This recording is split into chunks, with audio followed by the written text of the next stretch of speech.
स्वामी काज गुरु भक्ती, स्वामी काज गुरु भक्ती, पितृवचन सेवापती। हेची विष्णूची महापूजा, अनुभव नाही दुजा। सत्य बोले मुखे, सत्य बोले मुखे, दुखवी अनेकांच्या दुखे। हेची विष्णूची महापूजा, अनुभव नाही दुजा। निश्चयाचे बळ, तुका म्हणे तेची फळ। हेची विष्णूची महापूजा, अनुभव नाही दुजा। नमो विठ्ठला राजया पांडुरंगा,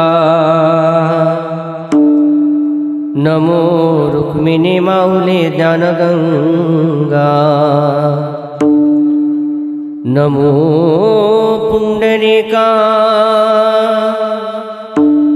नमो चंद्रभागा। नमस्कार माझा रुक्मिणी पांडुरंगा। महायोग पीठे तटे भीमरथ्याओ, वरम पुंडलिकाय दातून इंद्रहे। समागत्य तिष्ठन्तमानन्दकन्दं, परब्रह्मलिंगं भजे पांडुरंगं। गुरुर्ब्रह्मा गुरुर्विष्णू, गुरुर्देवो महेश्वरः। गुरुर्साक्षात् परब्रह्म, तस्मै श्री गुरवे नमः। जयांची केली स्मरण, होय सकळ विद्येचे अधिकरण। तेची बंधू श्री चरण, श्री गुरूंचे ते नमस्कारुण आता। पांडुरंगा करू प्रथम नमन, पांडुरंगा करू प्रथम नमन। पांडुरंगा करू प्रथम नमन, पांडुरंगा करू प्रथम नमन।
पांडुरंगा करू प्रथम नमन दुसरे चरण संतांची या त्यांच्या कृपादाने कथेचा विस्तारू बाबाजी सद्गुरु दास तुका स्वामी काज गुरु भक्ती स्वामी काज गुरु भक्ती पितृ वचन सेवापती हेची विष्णूची महापूजा अनुभव नाही तुझा प्रस्तुत प्राप्त प्रसंगी प्राप्त स्थळी कीर्तन रूपी सेवेकरता निवडलेला अभंग जगद्गुरु जगद्वंद्य देहू निवासी श्रीमंत संत वैराग्यस्य परमूर्ती वारकरी संप्रदायाच्या कलस्थानी असणारे नवे नवे अतिशय प्रतिकूल परिस्थितीमध्ये वारकरी संप्रदायाची धुरा आपल्या खांद्यावरती ठेवून संपूर्ण विश्वामध्ये वारकरी संप्रदायाचा प्रचार आणि प्रसार करणारे देवमान्य श्रीमंत संत जगद्गुरु तुकोबरायांचा 4 चरणाचा आणि प्रापंचिक जीवनामध्ये प्रापंचिक माणसानं भगवंताची पूजा नाम सेवा करण्याकरता कुणाची सेवा करावी त्या सेवेचा अतिशय गोड विचार प्रतिपादन करणारा अभंग आज कीर्तन रूपी सेवेकरता निवडला आहे. विठ्ठला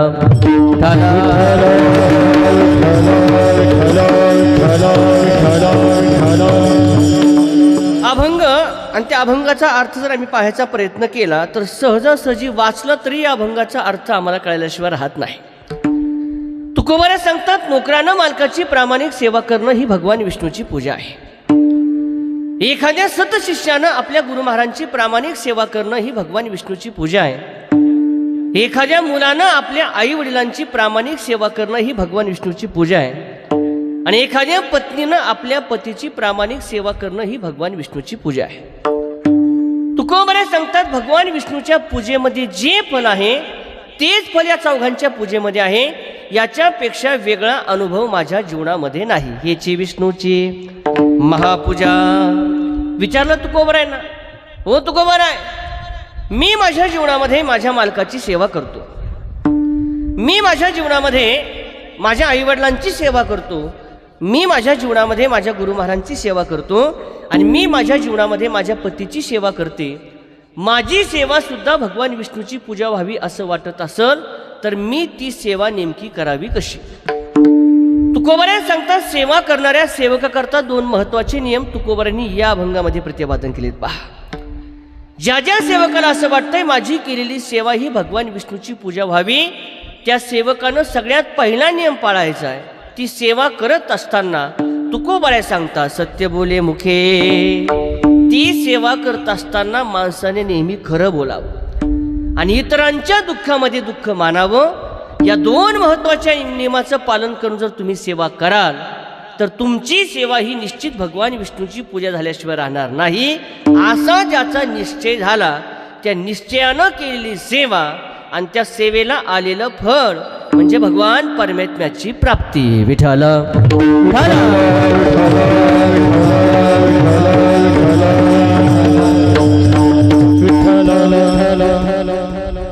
अभंगाचा 4ही चरणाचा सरळ भावार्थ मी आपल्यासमोर प्रतिपादन केला. चिंतनाला सुरुवात करण्यापूर्वी या कार्यक्रमाच्या आयोजनासंबंधी नियोजनासंबंधी 2 शब्द बोलणं वक्त्याचा आद्य करतो. या न्यायानं आपल्या श्री क्षेत्र डोंगरगण या आपल्या गावामध्ये रहिवासी असणाऱ्या आणि गेल्या 1 वर्षापूर्वी ज्यांचं निधन झालं अशा वैकुंठवासी राधाबाई तुळशीराम पवार या आईंच्या प्रथम पुण्यस्मरणाच्या निमित्तानं त्यांच्या पाठीमागं असणारा त्यांचा संपूर्ण परिवार, त्या परिवारानं आपल्या आईच्या ऋणातून उतराई होण्याकरता या संपूर्ण कार्यक्रमाचं आयोजन केलेलं आहे. त्यांच्या पाठीमागं असणारा त्यांचा संपूर्ण परिवार, त्यामध्ये त्यांची 3ही सुपुत्र आदरणीय वसंत तुळशीराम पवार असतील, सुखदेव तुळशीराम पवार असतील, त्याचप्रमाणे संभाजी तुळशीराम पवार असतील, समस्त पवार पाटील परिवार, नातेवाईक, आप्तेष्ट या सर्वांनी आपल्या आईच्या ऋणातून उतराई होण्याकरता हा कार्यक्रमाचं आयोजन केलेलं आहे. बाकीचं आपण शेवट 10 मिनिटं बोलणार आहोत. ही सेवा करत असताना या कीर्तन रूपी सेवेकरता उपस्थित सर्व आदरणीय माता भगिनी पुरुषवर्ग सर्वांच्या चरणी साष्टांग धन्यवाद करतो. या कीर्तन रूपी सेवेकरता 7 संगती देणारे महाराष्ट्रामध्ये गायन क्षेत्रामध्ये, मृदुंग क्षेत्रामध्ये, कीर्तन क्षेत्रामध्ये ज्यांचं मोठं नाव आहे असे आमचे सर्व आदरणीय गुरुबंधू गुणीजन महाराज, त्यामध्ये हरिभक्तपणे आदरणीय कीर्तनकार आमचे शिवाजी महाराज असतील, आदरणीय आमचे कन्हैया महाराज असतील, त्याचप्रमाणे ज्ञानेश्वर आश्रम संस्थेतील सर्व आमचे विद्यार्थी साधकवृंद सर्वांचे मनापासून आभार. मृदुंगावरती साथ देणारे हरिभक्तपणे आदरणीय आमचे मृदुंग अलंकार जाधव महाराज असतील, आदरणीय आमचे रणजित महाराज असतील, दोघांचेही मनापासून आभार.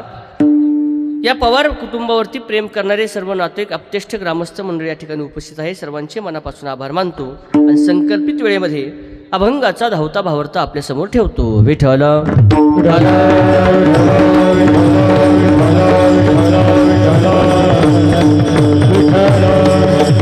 अभंग जगद्गुरु तुकोबरायांचा आहे आणि सेवेचं महत्त्व प्रतिपादन करणार आहे. मला असं वाटतंय हा अभंग किमान कानपाठ तरी नाही असा वारकरी शोधून सापडणार नाही का.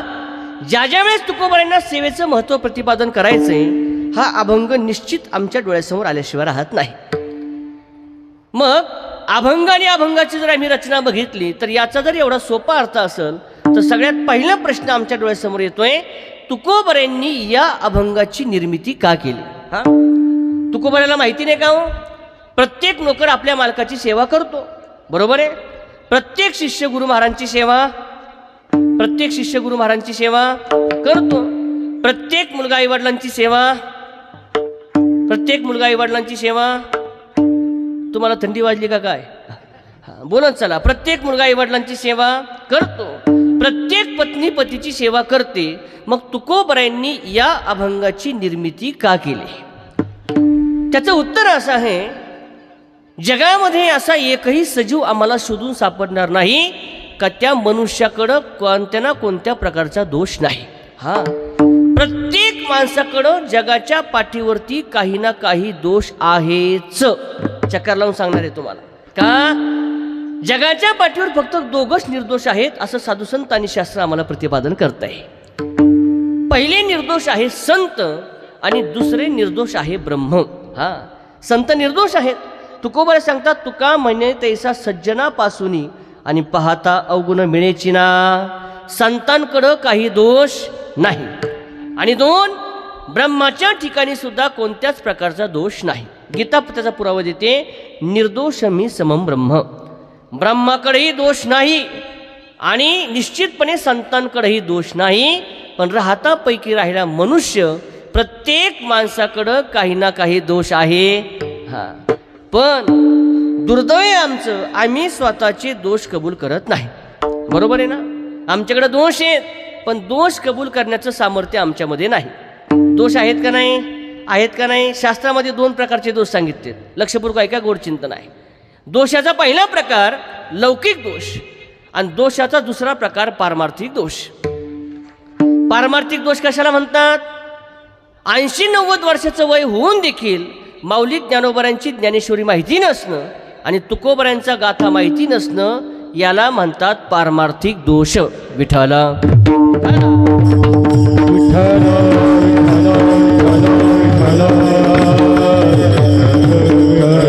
म्हणतात महाराज 80-85 वर्षाचं वय होऊन देखील माऊली ज्ञानोबरांची ज्ञानेश्वरी माहिती नाही. असे सुद्धा काही नमुने आहेत का. याच्यापेक्षा पुढे आहेत. हो, मला एक 90 वर्षाचा म्हातारा भेटला. तो म्हणला, महाराज आपल्या अंगाला हळद होती, आपल्या म्हणजे माझ्या नाही त्याच्या, आपल्या अंगाला हळद होती तेव्हा एकदा मारुतीच्या मंदिराची पायरी चढलो, तेव्हापासून पठ्ठ्याने अजून तोंड सुद्धा बघितलं. 90 वर्षाचं वय होऊन देखील आम्हाला भगवंताच्या दर्शनाची इच्छा न होणं याला म्हणतात पारमार्थिक दोष. अरे ज्याच्या गळ्यात माळच नाही त्याचा इथं प्रश्न आहे, पण ज्यानं उभं आयुष्य परमार्थामध्ये खर्च केलंय त्याला सुद्धा परमार्थ कळतोच असा त्याचा अर्थ होत नाही. गुरुदेव महाराज सांगतात, एक मनुष्य 4 महिने चातुर्मासाला राहिला. पूजनीय चैतन्य महाराजांची त्या ठिकाणी ज्ञानेश्वरी ऐकत होता. चातुर्मास संपत आला आणि शेवटचे 4-8 दिवस राहिले. 4-8 दिवस राहिल्यानंतर महाराजांनी प्रश्न विचारला. म्हणले, रावसाहेब बोला. अहो 3.5 महिन्यापासून ज्ञानेश्वरी ऐकताय म्हटले, तुम्हाला सगळ्या ओव्या वगैरे त्याचा अर्थ कळतो का. ते 3.5 महिन्याने म्हणतंय, महाराज ज्ञानेश्वरीमध्ये ओव्या पण असतात का.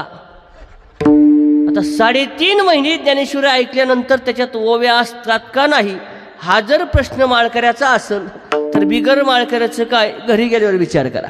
90 वर्षाचं वय होऊन देखील ज्ञानोबरांची ज्ञानेश्वरी माहिती नसणं याला म्हणतात पारमार्थिक दोष. एक दोषाचा दुसरा प्रकार लौकिक दोष. याच्यामध्ये भरपूर सांगते. काही माणसाला झोपेमध्ये घोरायची सवय असते. झोपेमध्ये घोरतात का नाही. घोरतात. झोपेमध्ये घोरणं याला लौकिक दोष असं म्हणतात. काही माणसाला झोपेमध्ये बोलायची सवय असते. झोपेमध्ये बोलतात माणसं. दिंडीतला अनुभव आहे आपल्या सगळ्याला. दिवसभर चांगलं 20-25 किलोमीटर चालून दमलं, संध्याकाळी 2-3 भाकरी चुरून खाल्ल्या, ती एकदा का झोपलं. त्याच्या शेजारी तुम्ही झोपले का दिवसभर जेवढ्या उचापात्या केल्या 1 तास 7-12 वाचून दाखवतोय बा. हा, झोपेमध्ये घोरतात. काही माणसं झोपेमध्ये बोलतात, तर काही माणसं याच्याही पेक्षा पुढे आहेत. ते झोपेमध्ये चालतात. चालतात का नाही? हा, बरेच माणसं आम्ही असे पाहतो. मारुतीच्या मंदिरात झोपतो आणि पांडुरंगाच्या मंदिरात उठवतो. झोपेमध्ये चालणं, झोपेमध्ये बोलणं, झोपेमध्ये घोरणं याला शास्त्रामध्ये लौकिक दोष असं म्हणतात. तुमचं जर म्हणणं असेल महाराज यातला एकही दोष आमच्याकडं नाही, तर ऐका, तुकोबर असं सांगतात, देवा अरे माझ्या ठिकाणी एवढे दोष आहेत का माझ्या दोषाचं वर्णन ब्रह्मदेवाची 4 मुख जरी करायला लागले ना, तर माझ्या दोषाचं वर्णन होऊ शकत नाही. तुकोबऱ्यांचा गोड नाटे पहा. मितवनाथ अपराधी, मितवनाथ अपराधी, अनाथ अपराधी, मितवनाथ अपराधी, कर्महीना मतिमूढ कर्महीना मतिमूढ बुद्धी, कर्महीना मतिमूढ बुद्धी,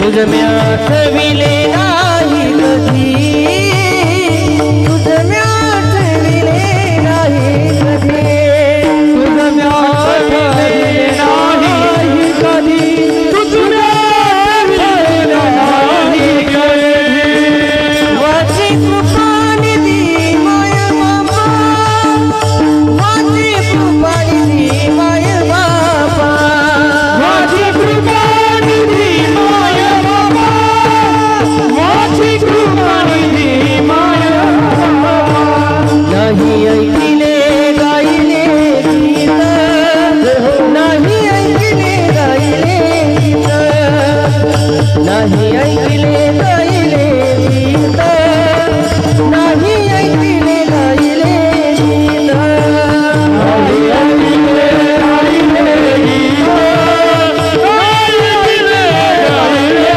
गीत, नाही ऐकिले गायले गीत,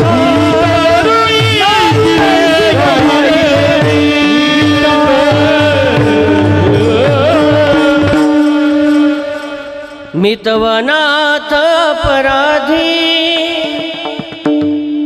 कर्महीन मतिमूढ बुद्धी, तुझ मी आठविले नाही कधी, वाची कृपानिधी माय बापा. तुकोबऱ्या सांगतात, देवा मी तुझं कधीच नामस्मरण केलं नाही. आता तुकोबऱ्यांनी नामस्मरण केलं का नाही? हो, केलं का नाही? केलं का नाही? निश्चितपणे केलं. तरी तुकोबरा सांगतात, नाही ऐकिले गायले गीत. याचा अर्थ काय? तुकोबऱ्यांनी सर्वसामान्य जीवाची भूमिका अंगावरती घेतली. तुकोबऱ्या सांगतात, देवा या प्रपंचाच्या व्यापामध्ये आतापर्यंत मी तुझं कधीच नामस्मरण केलं नाही. मग तुकोबऱ्या जर स्वतःचे दोष कबूल करत असतील आणि आमच्याकडं दोष नाही असं जर आमचं म्हणणं असेल, तर मला असं वाटतंय निश्चितपणे हे आमचं अज्ञानपणाचं बोलणं आहे. हा, मग ऐका ना, प्रत्येक माणसाकडं दोष आहे हे जर सिद्ध होत असेल ना, तर शास्त्र असं सांगते, कायदा म्हटलं का पळवाट आली 1, पाप म्हटलं का प्रायश्चित्त आलं 2, आणि दोष म्हटलं का निवृत्ती करता साधनं आले 3. 3 गोष्टी सांगितल्या. कायदा म्हटलं का पळवाट, कायदा म्हटलं का पळवाट, कायदा म्हटलं का पळवाट. तुम्हाला मौन आहे का आज?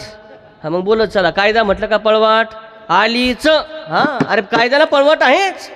कायद्याला जर पळवाट नसती तर कसा तुम्हाला सगळ्याला माहिती आहे. कसा माहिती आहे? कसा माहिती आहे का? कसा माहिती आहे का? वांबोरीचा हा कसा ताज हॉटेलचा हल्ला केला होता, बरोबर म्हणजे साहेब? कसाबचा गुन्हा 100% सिद्ध होता का नव्हता? बोला बोला. सिद्ध होता. कसाब सारखा देशद्रोही आतंकवादी गुन्हा सिद्ध असताना सुद्धा या भारत देशामध्ये 18-20 वर्ष चांगल्या पद्धतीने राहू शकतो आणि चांगल्या पद्धतीने खाऊ शकतो. याचा अर्थ असा, कायद्याला कुठं ना कुठं पळवाट आहेच. कायदा म्हटलं का पळवाट आली. एक पाप म्हटलं का प्रायश्चित्त आलं. किती मोठं पाप घडू द्या, शास्त्रामध्ये त्याला कोणत्या ना कोणत्या रूपानं प्रायश्चित्त आहेच. उदाहरण सांगायचं ठरलं तर तुमच्याकडून मांजर मेलं. मांजर माहिती आहे तुम्हाला? मांजर माहिती आहे का? मांजर माहिती आहे का? अरे तुम्ही झोपल्या काय? मांजर माहिती आहे?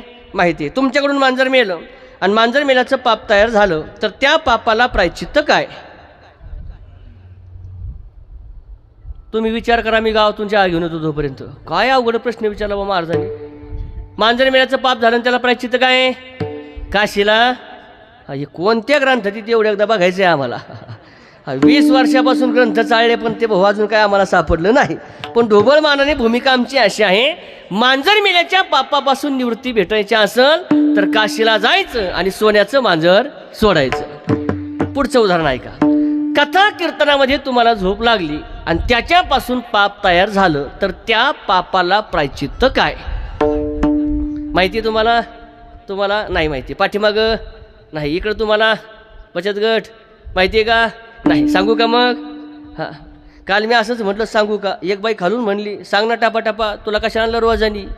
लोक सध्या घाबरत नाही बोलायला. पहा ऐका, कथा कीर्तनामध्ये तुम्हाला झोप लागली, त्याच्यापासून पाप तयार झालं तर त्या पापाला प्रायश्चित्त असं आहे, ज्याला कथा कीर्तनामध्ये झोप लागली त्यानं आपल्या जागेवर उठायचं. ऐकताना तुम्ही सगळे जागेवर उठायचं.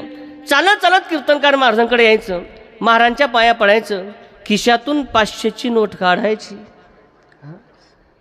असं जर प्रायश्चित्त असलं तर औषधाला झोपलेला सापडायचा नाही. पहा, मला विनोदाचा भाग नाही, पण जसं कायदा म्हटलं का पळवाट आली, पाप म्हटलं का प्रायश्चित्त आलं, तसं तिसरा महत्वाचा मुद्दा, दोष म्हटलं का निवृत्ती करता साधनं आली.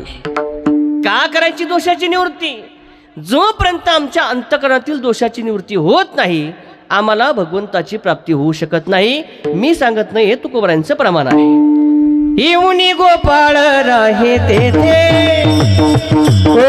येऊनी गोपाळ राहे तेथे,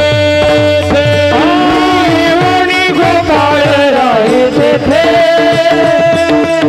येऊनी गोपाळ राहे तेथे.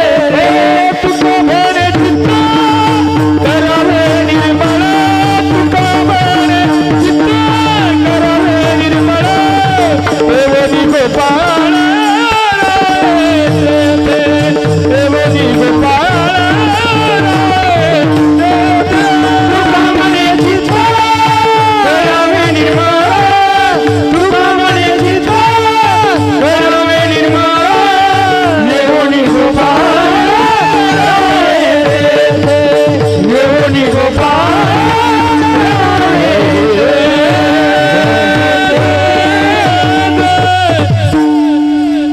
तुका म्हणे चित्त करावे निर्मळ, येऊनी गोपाळ राहे तेथे. अंतःकरणातील दोषाची निवृत्ती होत नाही, आम्हाला भगवंताची प्राप्ती होऊ शकत नाही. मग हो तुकोबाराय, आम्ही आमच्या जीवनामध्ये दोषाच्या निवृत्ती करता काय करावं? 4 वेद, 6 शास्त्र, 18 पुराण, संत आणि संत वाङ्मयामध्ये दोषाच्या निवृत्ती करता अनेक साधनं सांगितलीत. पहा, पण श्रीमद भागवतामध्ये भगवंताने उद्धवा करता एक गोड साधन सांगितलंय. भगवान परमात्मा सांगतात, उद्धवा, वाटतंय ना तुला तुझ्या अंतःकरणातील दोषाची निवृत्ती व्हावी, तर तू तुझ्या जीवनामध्ये भक्ती नावाचं साधन कर. 9 प्रकारची भक्ती सांगितली. पहा, श्रवणम, कीर्तनम, विष्णुस्मरणम, पादसेवनम, अर्चनम, वंदम, दास्यम, सख्यम, आत्मनिवेदनम. पण 9 प्रकारची भक्ती करणं प्रापंचिक माणसाला शक्य नाही. म्हणून तुकोबारांनी या अभंगामध्ये 5व्या क्रमांकाची भक्ती सांगितली. त्या भक्तीचं नाव आहे अर्चन. अर्चन म्हणजे देवाची तुम्ही पूजा कराल तर निश्चितपणे तुमच्या दोषाची निवृत्तीही होणार आणि तुम्हाला भगवंताची प्राप्तीही होणार. विठाला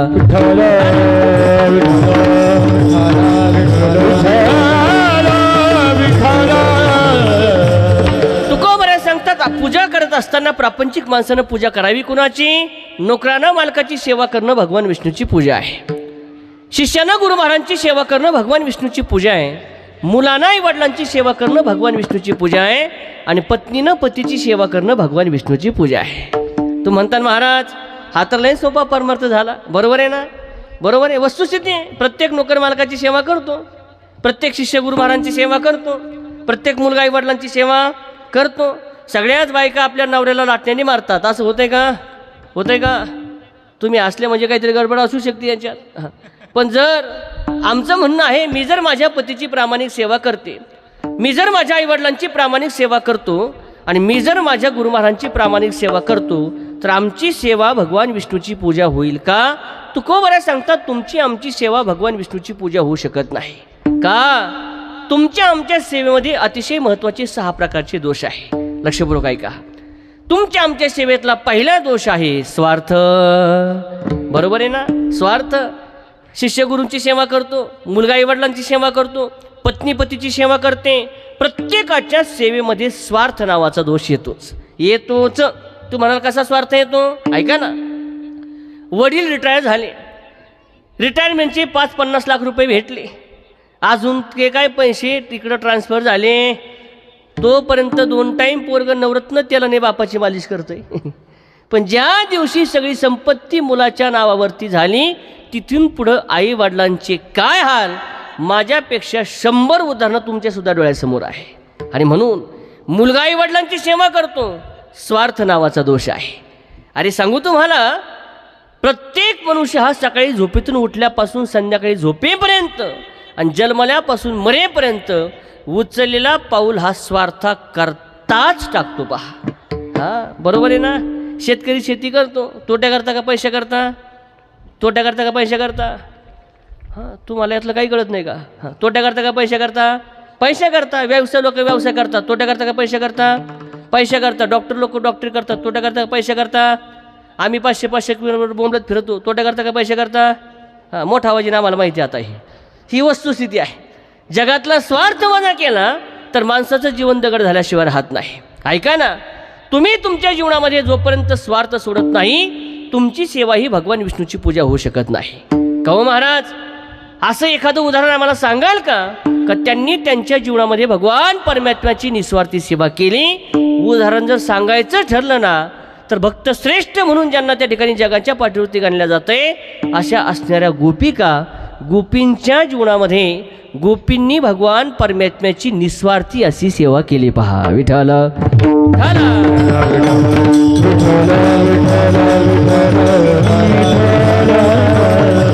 प्रसंग असा आहे, एके दिवशी सकाळी सकाळी सगळ्या गोपिका उठल्या, सडा संवर्जन झालं आणि यमुनेवरती पाणी भरण्याकरता सगळ्या गोपिका निघाल्या. यमुनेवरती गोपी चालत असताना जात असताना त्या गोपींनी अचानक यशोदेच्या वाड्यासमोर कोणीतरी अनोळखी माणूस आणि त्या अनोळखी माणसाचा रथ त्या ठिकाणी उभा बघितला. थांबल्या तिथं, हाक मारली, यशोदे बाहेर ये. यशोदा मैया धावत धावत बाहेर आली. काय गोपींनो? काय नाही, तुझ्या दारामध्ये जो अनोळखी माणूस आहे आणि अनोळखी माणसाचा रथ उभा आहे तो नेमका कोण आहे? तो नेमका कोण असा प्रश्न यशोदेने ऐकल्याबरोबर यशोदा सांगते, गोपींनो आपला कन्हैया, आपला कृष्ण आपल्याला सोडून मथुरेला चाललाय. मथुरेला चालला असं वाक्य गोपींनी ऐकावं, डोक्यावरच्या सगळ्या घागरी खाली ठेवल्या आणि त्या गोपिका शोक करायला लागल्या. यशोदे काय, आम्ही ज्याच्याकरता जगतोय तो जर आम्हाला सोडून गेला ना तर आम्ही नेमकी जगायचं कुणा करता आणि आम्ही नेमकं जगायचं कशा करता? निस्वार्थी भक्ती सांगतोय. तू त्याची विनंती नाही केली का? यशोदा माये सांगते, रात्रभर त्याची विनंती केली गड्या, पण तो काय आता ऐकायला तयार नाही. कुठे आहे तो? आतल्या खोलीमध्ये जा. न जाणू तुम्ही त्याची विनंती केली तर तो भगवान परमात्मा आपला कन्हैया थांबला तर थांबला. सगळ्या गोपिका धावत धावत आतमध्ये गेल्या आणि भगवंताच्या समोर हात जोडले. कन्हैया काय, अरे काय आमच्या प्रेमामध्ये कमी आहे म्हणून तू आम्हाला सोडून मथुरेला चालला? दुसरी गोपिका आली, अरे काल तुला लोणी लागत होतं, सासूला चोरून तुला लोणी दिलं ना, मग का मला सोडून मथुरेला चालला? तिसरी गोपिका आली, काल तुला दही लागत होतं, सासूला चोरून तुला दही दिलं ना, मग का मला सोडून चालला? चौथी गोपिका आली, तिनं भगवंताच्या समोर हात जोडले आणि ती सांगते, कन्हैया तू जर आम्हाला सोडून गेलास ना तर सुंदर असा तो वेणू वाजवणार कोण आणि विणून आम्हाला समाधी अवस्था देणार कोण? तुझ्या मुरलीचा सुरतान मी विसरले देहवान, घर सोडून धरिले रान, मी वृंदावनी नेले आहारे सावळिया, कैसी वाजववी मुरली. मीराबाई सांगतात, मैं तो सुध बुध खोई तेरे प्यार में, सब कुछ भूल गई तेरे संसार में, दास नारायण हो गया पावन, चरणों में ले ले मुरली वाले हो बंसी वाले.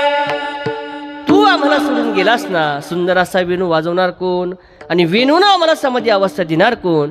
पण भगवान परमात्मा आता ऐकत नाही. असं कळाल्याबरोबर सगळ्या गोपिका आता नंद बाबाच्या वाड्यासमोर जमा व्हायला सुरुवात झाली आणि वाड्यासमोर जमा होऊन एक एक गोपिका आता नंद बाबा आणि यशोदेला प्रश्न विचारायला सुरुवात झाली. पहा, नाथ महाराज सांगतात, या नंदाचे अंगणी मिळाल्या गवळणी, या नंदाचे अंगणी हो मिळाल्या गवळणी, या नंदाचे अंगणी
मिळाल्या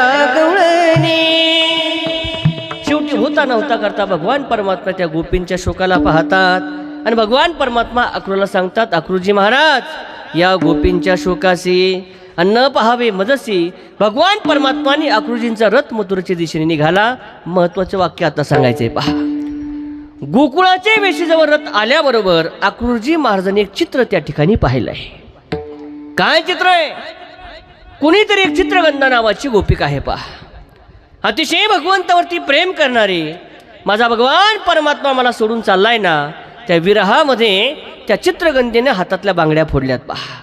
डोक्याचे केस मिसकटले आणि भगवंताच्या आठवणीमध्ये सुंदर असं भगवान परमात्म्याचं चित्र ती चित्रगंधा काढते. डोळे काढले, नाक काढले, सुंदर कान काढले, छोटासा मुकुट काढला, छोटासा मोराचा पिसोरावरती काढला, कंबरेपर्यंत चित्रगंधेने चित्र काढावं आणि हातातला खडू खाली ठेवून दिला. अक्रूरजी महाराजांनी बघितलं, सुंदर चित्र काढलंय पण अपूर्ण चित्र काढलंय. हाक मारली, ए गोपी. बघितलं मागं, का हो का हाक मारली? गोपी, सुंदर चित्र काढलंय, नाक सुंदर आहे, कान सुंदर आहे, मुकुट सुंदर आहे, मोराचा पिसुराही सुंदर आहे, पण तुझ्या चित्रामध्ये एक चूक आहे. काय चूक आहे? तू तुझ्या चित्राला पाय काढले नाहीस. पाय काढले नाहीस असं वाक्य चित्रगंधेने ऐकावं आणि ती चित्रगंधा हसायला लागली. अक्रूरजी महाराज, काय जी चित्रगंधा एवढे सुंदर नाक डोळे कान काढू शकते ते पाय काढू शकत नाही का? पण ऐका, मी माझ्या चित्राला पाय का नाही काढले? अक्रूरजी महाराज, आज या माझ्या भगवान गोपाल कृष्णाला पाय आहेत ना, म्हणून तुम्ही याला घेऊन त्या ठिकाणी मथुरेला जाऊ शकता. न जानो उद्या जर या चित्राच्या मनामध्ये विचार आला ना का मला सुद्धा या चित्रगंधेला सोडून मथुरेला जायचंय, हे चित्र सुद्धा मला सोडून जाईल ना, म्हणून मी या चित्राला पाय काढले नाहीत, म्हणून या चित्राला पाय काढले नाही. अरे मला असं वाटतंय चित्र मला सोडून जाईल ना, म्हणून चित्राला पाय न काढणारी गोपिका, याला म्हणतात भगवंताची निस्वार्थी सेवा. विठ्ठल